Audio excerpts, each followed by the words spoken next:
کے اس بگاڑ کو ختم کرنے کے لیے اور ان کو ایک پرسکون زندگی دینے کے لیے اگر ضرورت ہے تو وہ روح قرآن کی ضرورت ہے۔ یہ قرآنی روح جب معاشرے سے نکل جاتی ہے، معاشرہ زندہ ہو کے بھی مردوں میں شمار ہونے لگتا ہے۔ اب اس معاشرے میں مردوں کا کردار تو آپ سنتے ہیں، میں جو کردار بیان کرنا چاہتا ہوں ذرا اس پہ غور کیجئے کہ عورت کیا ہے اور عورت کا کردار کیا ہے، اور اس کتاب سے پہلے عورت کا کیا حال تھا۔ اللہ اکبر۔ قرآن آنے سے پہلے امام بغوی اپنی تفسیر معالم التنزیل میں جلد 5 میں لکھتے ہیں کہ لوگوں کا یہ حال تھا کہ بچی پیدا ہو جائے تو بچی کی پیدائش کو عار سمجھتے تھے، ناگوار جانتے تھے، بلکہ باپ گلیوں میں دائیں بائیں ہو جاتا، منہ چھپاتا پھرتا تھا کہ مجھے کوئی بیٹی کی خوشخبری نہ سنا دے، اور اسے پالتا۔ جب وہ 6 سال کی ہو جاتی، کتنی عمر؟ 6 سال کی ہوتی تو جنگل میں سامان کھدائی کا، کھڈا کھودنے کا پہلے پہنچا دیتا، اور پھر بچی کو تیار کر کے لے جاتا اور کہتا بیٹا اس کھڈے میں دیکھو نیچے کیا ہے۔ وہ جھانکتی، یہ پیچھے سے دھکا دے کے اس کو نیچے گرا دیتا اور اوپر سے مٹی ڈالنا شروع کر دیتا۔ یہ معاشرہ تھا، اور اس معاشرے کو کیسے بدلا ہے؟ اللہ قرآن آیا، معاشرہ ایسے بدلا کہ دیکھیے عورت کی تربیت، یہ دیکھیے ام المومنین حضرت طاہرہ خدیجۃ الکبریٰ رضی اللہ تعالیٰ عنہا، یہ بھی ایک خاتون ہے، مومنوں کی ماں ہے، اور کمال کی خاتون ہے کہ ان کا نام اسلام سے پہلے بھی طاہرہ تھا۔ نام خدیجہ لیکن مشہور کس لقب سے تھی؟ طاہرہ سے۔ اللہ اکبر۔ اتنی پاکیزہ خاتون جب امام الانبیاء محمد الرسول اللہ صلی اللہ تعالی علیہ وسلم کی زوجیت میں آپ آتی ہیں، امام الانبیاء صلی اللہ علیہ وسلم غار حرا سے آتے ہیں، آپ پر وحی آتی ہے، آپ کا بدن کانپ رہا ہے اور سردی کی کیفیت لگی ہوئی ہے، آپ اعلان کرتے ہیں زمیلونی دسرونی، مجھے کمبل اوڑو، چادر اوڑو۔ جب آپ پہ خدیجہ کا کائنات حضرت طاہرہ ام المومنین خدیجۃ الکبریٰ رضی اللہ تعالیٰ عنہا چادر ڈالتی ہیں تو نبی علیہ السلام کیا کہتے ہیں؟ اے خدیجہ انی خشیت علی نفسی، مجھے اپنی جان کا خطرہ ہے، بخار کی یہ کیفیت ہے۔ آپ جانتے ہیں بغداد والو توجہ کیجئے، بغداد والو کہ جب عورت کم حوصلے والی ہو تو شوہر آئے اور پریشان ہو تو اتنا وہ پریشان نہیں ہوتا جتنا یہ اس کو اور پریشان کر دیتی، واویلا ڈال دیتی، گھر سر پہ اٹھا لیتی ہے۔ اور عورت حوصلہ مند ہو تو اس کے کردار کی ایک جھلک یہ دیکھیے، نبی علیہ السلام فرماتے ہیں انی خشیت علی نفسی، میں اپنی جان کا خطرہ محسوس کرتا ہوں، مجھے اپنا خوف ہے۔ جب آپ نے یہ جملے کہے تو وفادار بیوی خدیجۃ الکبریٰ کے کیا عجیب جملے ہیں بغداد والو، فرمایا کلا واللہ لا یخزیک اللہ ابدا انکا لتصل الرحم وتکسب المعدوم وتصدق الحدیث وتقر الضیف وتعین علی نوائب الحق۔ اگر میں اس کو ایک عنوان دینا چاہوں تو جو بنات میری آواز سن رہی ہیں تو ان کو یہ کہوں کہ میرے پاک پیغمبر کی سیرت پر سب سے پہلی تقریر آپ کی بیوی صدیقہ حضرت خدیجۃ الکبریٰ نے کی ہے۔ تقریر ہے، اللہ کی قسم علماء بیٹھے ہیں کہ آپ کی سیرت کے یہ جملے جو انہوں نے ذکر کیے، یہ ایک ایک جملہ ایک ایک گھنٹے سے زیادہ وقت کا طلبگار ہے۔ اب دیکھیے فرمایا کلا ہرگز نہیں، آپ فکر نہ کریں، واللہ اللہ کی قسم ہے، لا یخزیک اللہ ابدا، اللہ آپ کو کبھی بھی بے یارو مددگار نہیں چھوڑے گا، اللہ آپ کو تنہا نہیں چھوڑے گا، اللہ آپ کو کبھی رسوا ہونے نہیں دے گا۔ کیوں؟ کمالات کیا ہیں آپ کے؟ انک لتصل الرحم، آپ پر رشتے پالنے والے ہیں، رشتے جوڑنے والے ہیں۔ اللہ اکبر۔ اور آج عورتوں نے معاشرے میں کیا کردار شروع کیا ہوا ہے؟ رشتے کاٹو، رشتے توڑو۔ سب کی بات نہیں، کچھ خواتین کا یہی مزاج ہوتا ہے، ٹھیک ہے نا، کہ شادی سے پہلے اور زین اور شادی کے بعد اس کا پہلا پروگرام یہ ہوتا ہے کہ خاوند کو باپ سے بھی الگ کرنا ہے، بھائیوں سے بھی الگ کرنا ہے، بہنوں کے بھی پاس نہیں جانے دینا اور نہ ان کو آنے دینا ہے۔ یہ پہلا اس کا منصوبہ ہوتا ہے اور اس کے لیے وہ پلاننگ کرتی ہے۔ لیکن یہاں خدیجۃ الکبریٰ کیا فرماتی ہیں؟ انک لتصل الرحم، تو رشتے پالنے والا، جوڑنے والا ہے۔ اور اگلی بات وتصدق الحدیث، او میرا سونا، میرے پیارے، آپ سچی بات کہتے ہیں، آپ سچے ہیں۔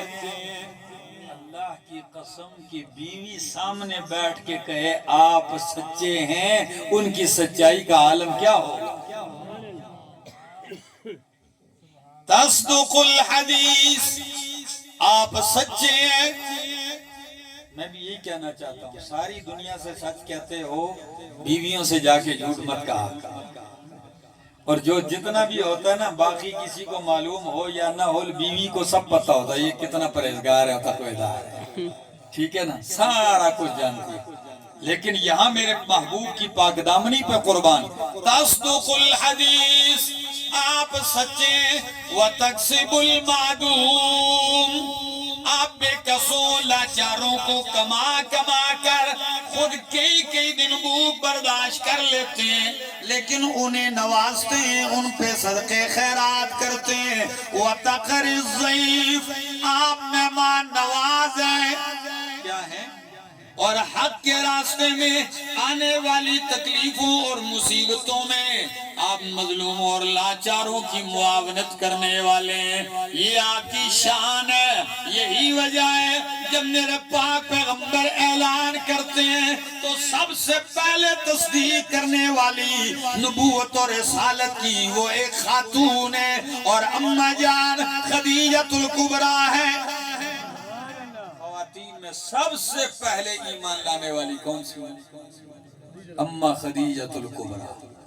اگر عورت نے دیکھنا ہے کہ میرا کردار معاشرے میں کیسا ہو تو میری اماں جان، اپنی اماں جان، مومنوں کی اماں جان خدیجۃ الکبریٰ کی سیرت پڑھ لیجئے۔ یہ نہیں کہ مالدار نہیں تھی، کردار تو دیکھیے معاشرے میں عورت کے کردار کے کئی روپ ہوتے ہیں۔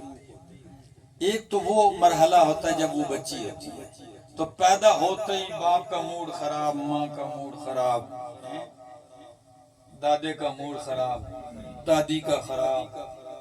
ہمارے علاقے میں ایک خاتون تھی، اس کی شادی ہوئی تو ایک بچی پیدا ہوئی، دوسری بچی پیدا ہوئی، تیسری پیدا ہوئی، اب بچیاں ہی پیدا ہو رہی ہیں۔ تو جو ساس تھی نا، اس کو یہ بہو بری لگنے لگی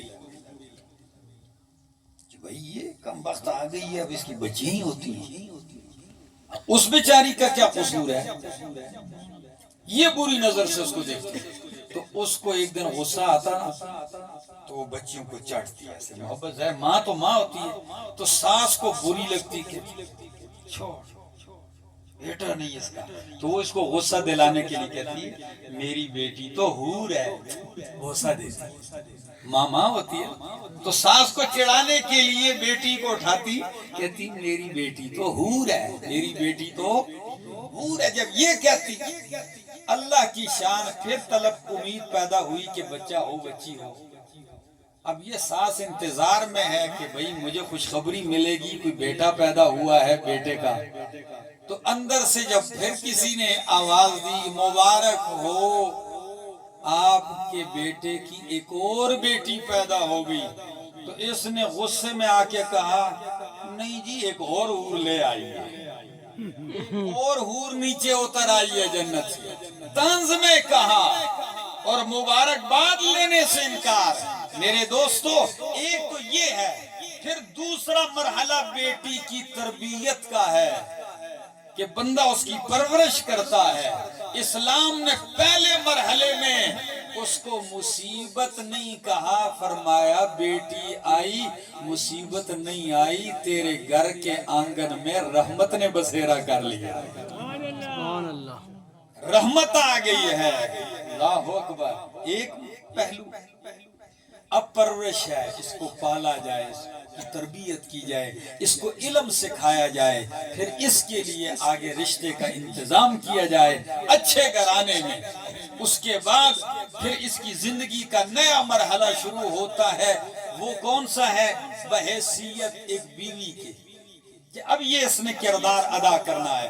اب اپنے ماں باپ گھر رہ گیا، اب اپنی ماں کی جگہ ساس اماں آ گئی، اپنے باپ کی جگہ سسر ابو آ گئے، اور بھائی تو گھر میں رہ گئے، اب خاوند آ گیا، ایک نیا گھر اس کو مل گیا۔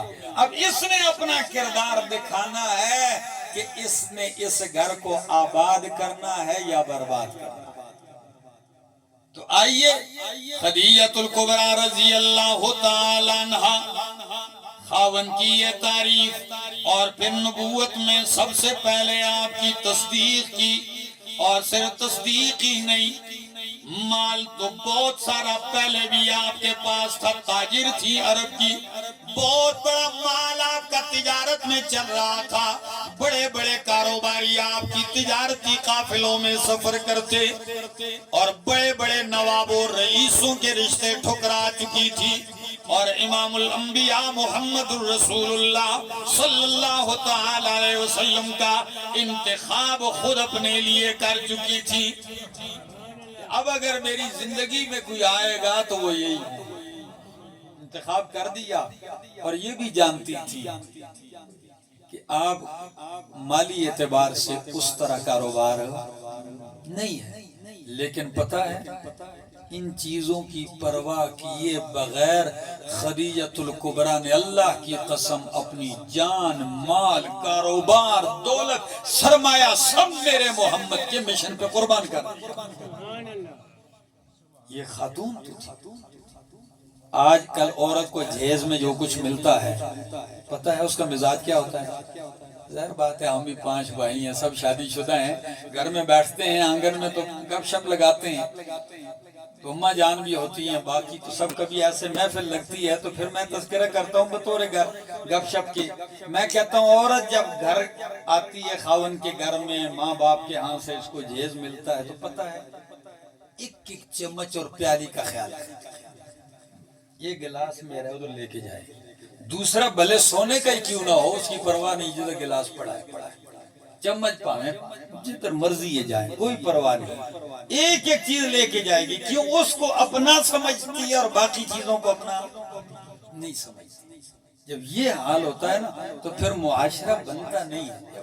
آگے ان چیزوں کو چھوڑ، ان کی پرواہ نہیں کرنی۔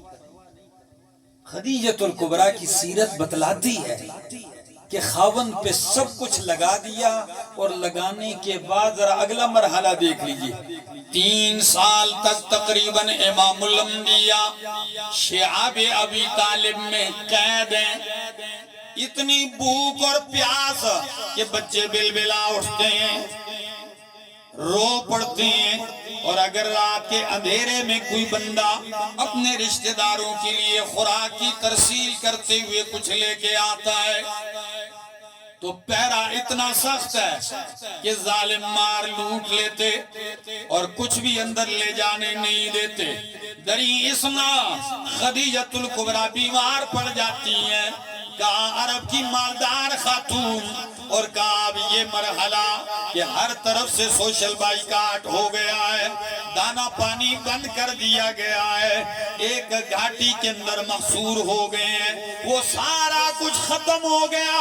نبی علیہ السلام پاس آتے ہیں اور کہتے ہیں خدیجہ جانتی ہے تو عرب کی مالدار خاتون تھی، تیرے گھر میں تو مال سونے اور چاندی کی چہل پہل تھی، تیرے دسترخوان پہ تو نعمتوں کی برسات تھی، لیکن میرے ساتھ آنے کے بعد، مشن میں میرا ساتھ دینے کے بعد مال تو سارا ختم ہو گیا، آج تیری جان پہ بھی آ بنی ہے، تو بیمار ہے، یہ ساری تکلیفیں تجھے میری وجہ سے پہنچ رہی، قربان جاؤں وفادار خاتون ہے۔ اماں جان کیا کہتی ہیں؟ کہتی ہیں اللہ کے حبیب یہ تو آپ کہہ رہے ہیں، مجھ سے پوچھئے تو میں کہتی ہوں جو میری زندگی آپ کے بغیر راحتوں میں گزری ہے، میں کہتی ہوں کاش وہ بھی آپ کے ساتھ ان تکلیفوں میں گزر جاتی۔